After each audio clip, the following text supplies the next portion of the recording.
بەرنامەکە من لێ تێگام بزانم چییە؟ نا زۆر باشە دڵنیابە دەخوێنەوە دواتر خۆ بڕیار بەبزانێت کێیە باش لای من ناوەکە هەیە کە کێ بەس ئەوەندە جوان بۆی نووسیویت خۆش بە حاڵی تۆ کە کەسێکی وا لە ژیان تا هەیە. تاری عزیز و خۆشەویست 33 ساڵە هاوڕێیەتی و کاری هوەری لەگەڵ یەکتری خەرمانی هوەری و هاوڕێیەتی منی دەوڵەمەند کردووە. شانازی دەکەم کەمبوونت لە ژیاندا هەیە.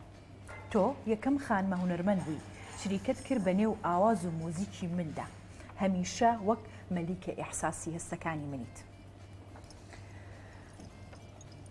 شانازیت بۆ من و بۆ میلەتەکەت بەبوونت لە مەیدانی گۆرانی کوردیدا یادگارەکانی هوەری و خەرمانت زیاتر کردووە و کۆمەڵی شاکاری جوانمان بەیەکەوە دروست کردووە.